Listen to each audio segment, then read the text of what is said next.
Habíamos quedado en la última clase en esta lámina donde se habla acerca de los escribas, aquellos que se reunían como escuelas para realizar los textos sagrados.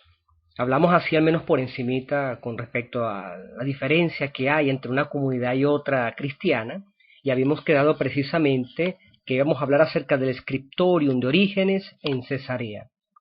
Generalmente este tipo de temas están muy bien explicados en los textos y manuales de la introducción a la Sagrada Escritura. Sin embargo, decimos así en un primer momento que nos interesa mucho con respecto a esta materia porque se trata precisamente de, siguiendo el tema del material de escritura, la historia de la transmisión del texto. Efectivamente, en la clase que viene, la clase de la Biblia de los 70, la versión de los 70, tendríamos que hacer un paso hacia atrás y luego, pues, al final de estas clases, cuando hablemos, terminemos de hablar de las escuelas, de los escribas y de la historia del texto del Antiguo y del Nuevo Testamento con todos los accidentes que eso conllevó, seguramente vamos a tener una idea más clara desde el punto de vista cronológico. Ahora, la palabra scriptorium es una palabra que significa, del latín, una especie de lugar acomodado, arreglado, para realizar una escritura, para realizar el oficio de la escritura.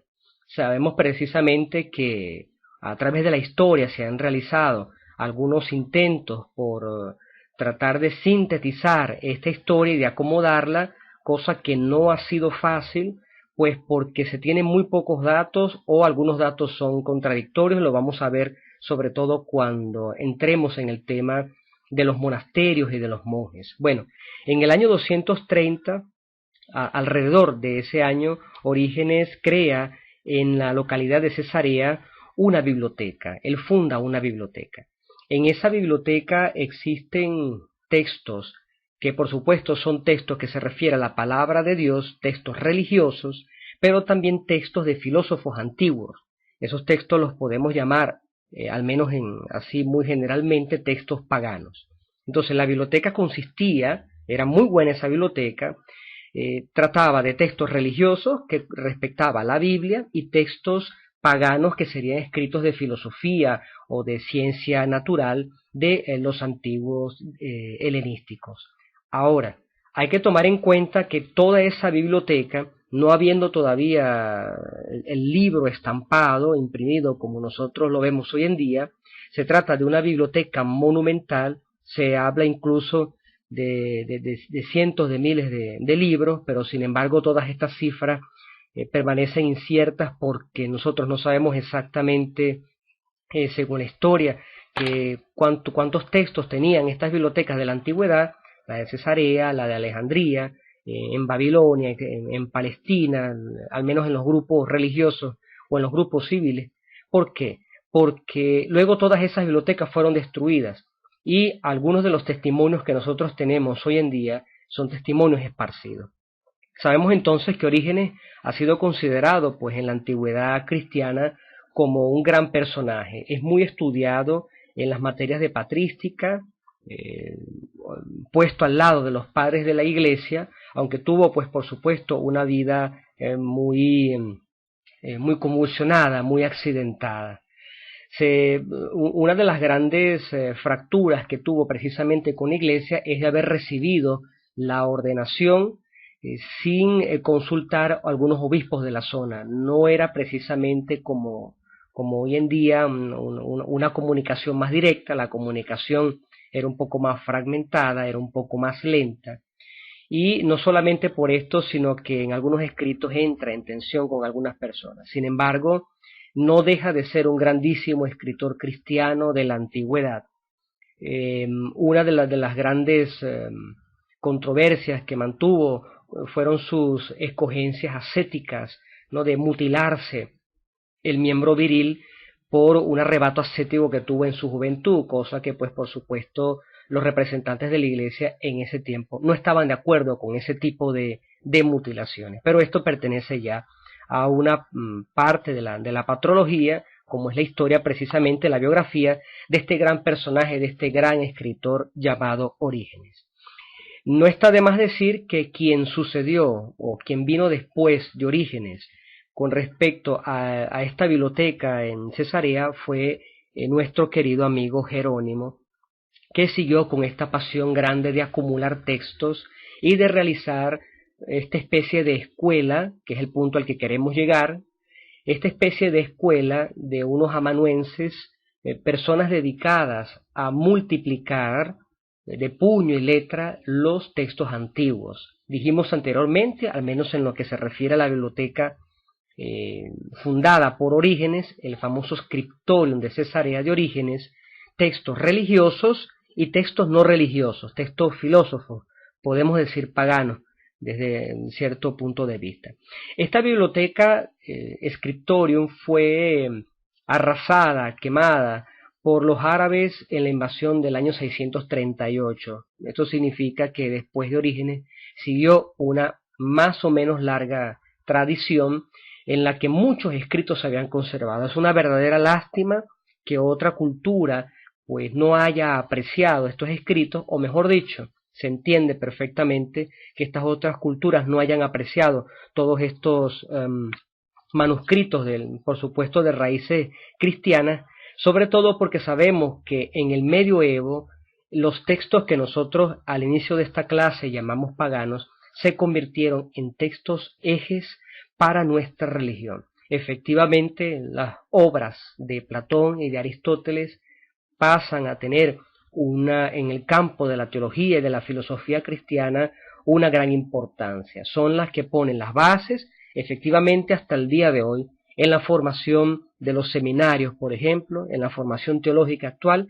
Nosotros seguimos un tipo de razonamiento occidental de tipo helenístico que ofrecen todos estos escritos de la antigüedad que llamamos pagana. No está de más decir que estamos diciendo pagano y no impío. Estamos diciendo de cierta manera civil, textos que no eran religiosos, sino textos científicos. Eso es lo que queremos dar a conocer con el nombre de pagano. Bueno, efectivamente entonces podemos hablar así, al menos por encimita, porque es un tema muy conocido en los manuales de introducción a la Biblia, de las recensiones que hace Orígenes. Resulta que para este segundo o tercer siglo después de Cristo, el texto del Antiguo Testamento no se conocía solamente en una versión, lamentablemente. A pesar de los grandes esfuerzos que se realizó a finales del primer siglo, inicios del segundo siglo, de fijar un texto hebreo. Entonces circulaban por allí algunos textos del Antiguo Testamento con algunas divergencias.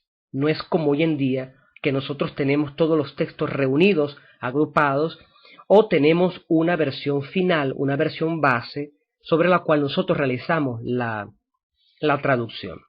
¿Cuál fue la gran obra de Orígenes, aparte de los inmensos comentarios, por ejemplo, los salmos, a los evangelios? Una gran contribución al campo bíblico, sobre todo en la hermenéutica, en la exegética, un gran exégeta, un gran conocedor de las Sagradas Escrituras, precisamente Orígenes. No es esto de lo que queremos hablar, porque esto es materia de otra asignatura, precisamente o la patrística, o estudiando, por ejemplo, evangelios sinópticos, los libros sapienciales.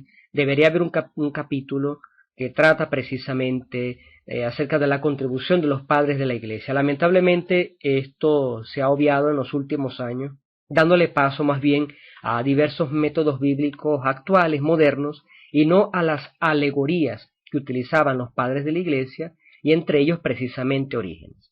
En fin, ¿cuál es la gran contribución de Orígenes, al menos en lo que respecta a nuestra materia de introducción a la Biblia? Cuando Orígenes realiza su trabajo de recopilación de textos, de manuscritos, él decide realizar un trabajo monumental que se ha perdido, que nosotros no lo tenemos en el día de hoy. Tenemos algunos fragmentos que vienen precisamente de algunos escritos o de repertorios arqueológicos, pero fragmentos sumamente pequeños e insuficientes.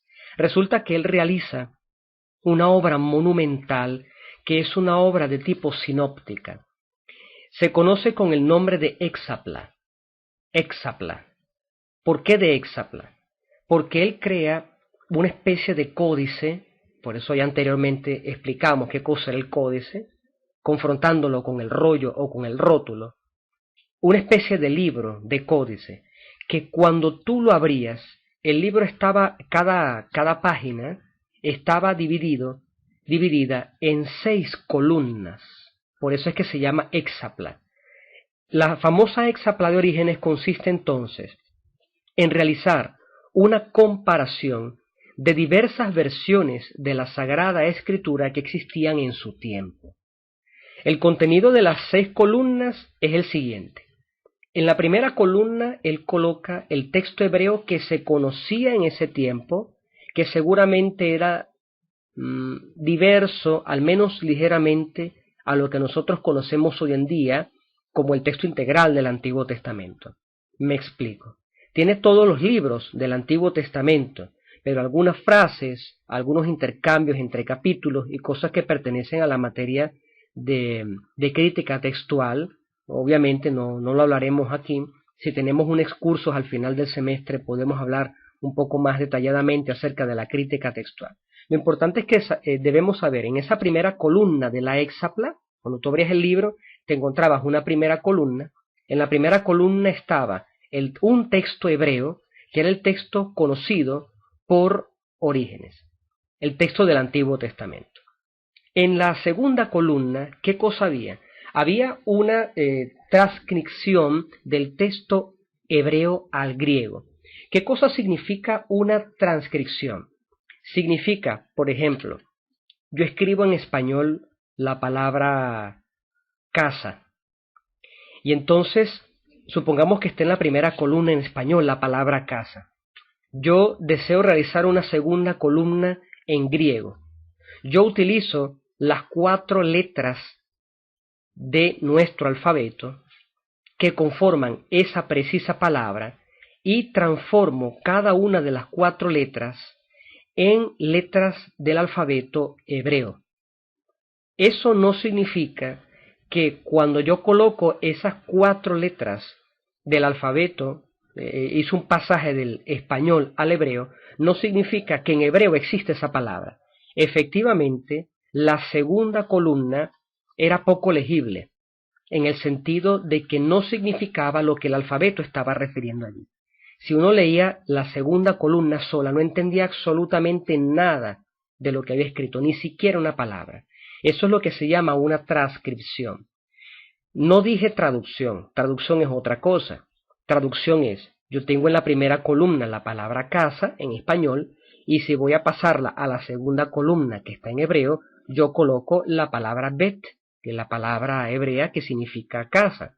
No tiene el mismo número de letras, no tiene la misma pronunciación, precisamente porque estoy realizando una traducción. En cambio, Orígenes, en la segunda columna, no coloca una traducción, sino una transcripción.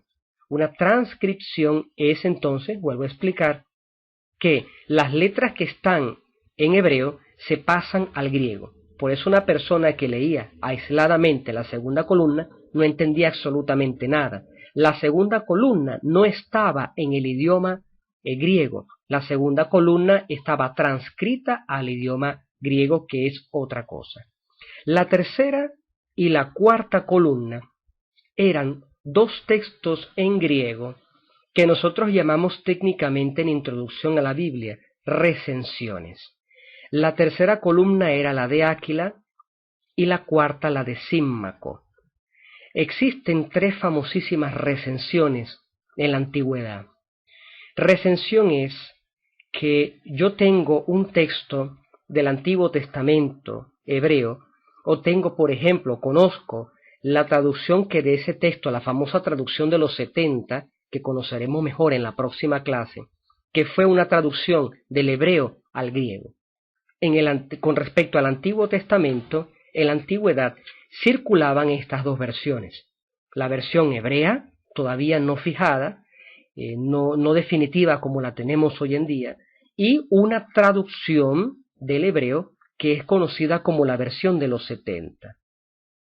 Ahora, En los primeros siglos después de Cristo, poco tiempo después de su muerte, se considera que la traducción de los 70 no era una traducción perfecta, y como era una traducción que la habían agarrado los círculos cristianos, los judíos prefirieron tomar distancia. ¿Qué fue lo que hicieron los judíos? Realizaron una propia, no digo todo el círculo de los judíos, con todos los rabinos juntos, no fue que se reunieron. Hubo intentos de parte de algunos círculos judíos de realizar una traducción del hebreo al griego con ciertas características particulares que no iba a reflejar lo que fue la traducción de los 70. No estaban contentos con la traducción de los 70 y realizaron otra traducción del texto hebreo al griego. Eso es lo que técnicamente nosotros llamamos una recensión, a menos en este caso. Una recensión entonces, las recensiones conocidas, las tres más conocidas con respecto al Antiguo Testamento tienen el nombre de aquellas personas a las cuales se le atribuye que realizaron este tipo de traducción. La primera sería la de Áquila o Áquila, la segunda la de Símaco y la tercera la de Teodosión. Los invito a que vean en los manuales de introducción a la Biblia las características de cada una de estas recensiones. Una recensión tenía como característica ser muy literal. Yo no puedo traducir un texto de un idioma a otro de manera estrictamente literal. ¿Por qué? Porque si el idioma de origen tiene unas frases coloquiales, cuando yo lo traduzco al otro idioma de manera literal, la persona del lenguaje destinatario no va a entender qué es lo que quiere decir el lenguaje de origen. Por eso es que cada idioma tiene que adaptarse seguramente a su cultura, y cuando una persona realiza una traducción debe tomar en cuenta estas frases coloquiales, estos ideologismos que ayudan a entender mejor el idioma. Hay frases que son implícitas, otras que son explícitas. Por ejemplo, supongamos una de las grandes diferencias entre el español y el inglés, ya lo habíamos dado como ejemplo en clases anteriores, es que nosotros, o ellos, los anglosajones, invertimos de alguna manera la relación entre el sustantivo y el adjetivo. Mientras nosotros decimos la casa blanca, en inglés se dice la blanca casa. Si yo traduzco literalmente del inglés al español y yo leo la blanca casa, yo me doy cuenta inmediatamente que esa forma, ese orden, no pertenece a mi sintaxis, al modo como yo hablo. Bueno, algunas de estas recensiones fueron traducidas precisamente con un literalismo tal que traicionaba precisamente el lenguaje. Cuando los círculos judíos leían algunas de estas recensiones, se daban cuenta de que era un texto más bien confuso. Sin embargo, hubo una buena intención, porque el texto del Antiguo Testamento era un texto intocable, y por lo tanto había que dejarlo como tal. Bien, entonces repito, estas tres una recensión es menos literal, otras recensiones son más serviles, nacen siempre en ámbito judío. Nosotros no tenemos estas tres recensiones completas hoy en día. Las conocemos de manera muy fragmentada por las informaciones que tenemos de parte de la Hexapla, sobre todo de Orígenes. Entonces, repito, tenemos las recensiones de Áquila, de Símaco y de Teodosión. En la Hexapla de Orígenes habíamos dicho que en la primera columna estaba el texto en hebreo conocido hasta ese momento. En la segunda había una transcripción en griego de la primera columna. En la tercera columna estaba la recensión de Áquila, en la cuarta la de Símaco. En la quinta columna tenemos el texto más importante, al menos en la Hexapla, que es la versión de los 70. ¿Cuál es la diferencia entre la quinta columna y la segunda columna? Que la segunda era una transcripción, que lo expliqué anteriormente. En cambio, la quinta columna era la versión de los 70, que se trata de una traducción del texto hebreo. Entonces era un texto más leíble. En la sexta columna se encontraba la última recensión de la que hemos hablado hasta ahorita, que es la recensión de Teodosión. Esta recensión tuvo un grandísimo éxito en los círculos judíos en el pasado, y luego para realizar diversas versiones de la Biblia se utilizó en algunos casos la recensión o la traducción del hebreo al griego de Teodosión que el mismo de los 70, a pesar de que los primeros círculos cristianos utilizaron casi exclusivamente el texto de los 70, que es la traducción del texto hebreo al griego en el pasado, antes de Cristo, casi 1 o 2 siglos antes de Cristo, y lo tomaron como propio. Esto es interesante. No sé si estamos entendiendo en este momento que mientras nosotros hoy en día tenemos un texto hebreo que viene de una base hebrea, los primeros cristianos tuvieron como Antiguo Testamento un texto griego que era una traducción de un texto original hebreo. Y esto crea un par de complicaciones que nosotros lamentablemente no podemos afrontar en este momento, por la sencilla razón de que es una cuestión muy discutida, el texto inspirado. Hoy en día algunos profesores indican el texto de los 70 como un texto no inspirado. Esta es la línea mayoritaria, digámoslo así. Ahora, ¿cómo no puede ser un texto inspirado, el de los 70, si fue un texto con el cual muchas personas rezaron, meditaron, hicieron su vida eclesial en el pasado? Bueno, en una edición posterior a las Hexaplas de Orígenes, se pueden imaginar, si no me equivoco, superaba la decena de volúmenes, porque es un trabajo realmente monumental, un trabajo, el de Orígenes, sumamente precioso, lamentable y desgraciadamente perdido, ya no lo tenemos, debido pues no solo a la quema del escritorium de Orígenes en Cesarea, sino que era una obra tan pero tan extensa que quién se permitía copiar una cosa de ese estilo, imagínese usted. Entonces había muy pocas copias en circulación. Sabemos lo siguiente, sabemos que hubo una segunda edición de ese texto de las Hexaplas, donde se realizaron una serie de inscripciones diacríticas que se podían ver sincrónicamente. Ahora, ¿en qué consistía? Cuando luego en otras ediciones posteriores de esta Hexapla, por eso es que la quinta columna de la Hexapla es, por así decirlo, muy importante, si no la más importante de las que estaban allí presentes, porque resulta que en la edición posterior, en la quinta columna, en la columna de la versión de los 70, que es la traducción al griego de un original hebreo del Antiguo Testamento, se colocaron algunos signos. Por ejemplo, cuando había un texto de los 70, porque el texto de los 70 difería, no en gran parte, pero sí en una parte considerable con respecto al texto hebreo, cuando había una frase en la quinta columna que no estaba en el texto hebreo, los editores colocaron unos signos al inicio de la palabra y otro signo al final de la palabra, o al inicio de la frase o al final de la frase. El famoso ovelo y metovelo, o óvelo y metóvelo, dependiendo de la acentuación. Es una palabra que puede tener una doble acentuación. Entonces, cuando en la quinta columna de la versión de los 70 había una frase que no se encontraba en el, digámoslo así, original hebreo de la primera columna, al inicio de la agregación se colocaba un signo y al final de la palabra o de la frase se colocaba otro signo para que el lector en ese momento se diera cuenta de que esa frase estaba presente en el texto de los 70, pero no en el texto hebreo. Ese era uno del tipo de los signos que habían en ese texto. La otra particularidad es que cuando el texto de los 70 omitía un pasaje contenido en el hebreo, entonces el editor agregaba en el texto la frase que faltaba.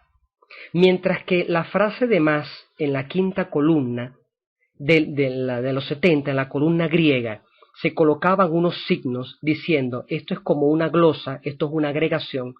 Cuando el texto hebreo tenía una frase o una palabra que no tenía el texto de los 70, los editores de la Hexapla de Orígenes agregaban en griego la frase en griego, la frase que le faltaba. o se tomaba, por ejemplo, de la recensión de Teodosio. Este sistema, bastante complejo, lamentablemente, repito, no nos ha llegado hasta el día de hoy, una grandísima obra, una obra monumental, irrepetible, que hubiese podido servir también para la historia crítica de la historia del texto sagrado, trae como consecuencia entonces que nosotros meditemos acerca de una cosa. La hexapla de Orígenes consiste en darse cuenta que con respecto a una misma palabra existían diversas versiones del texto. Y esto significa que un trabajo como el de Orígenes no se trataba de fusionar la palabra, sino de que el lector se diera cuenta de lo difícil que era contar con un solo texto ya fijado, al menos en lo que respectaba al Antiguo Testamento. Entonces, bueno, hablamos al menos así por encimita del escritor de Orígenes. Inmediatamente en la clase siguiente vamos a ver entonces en qué consistió esta famosa y tan nombrada en nuestras clases versión de los 70.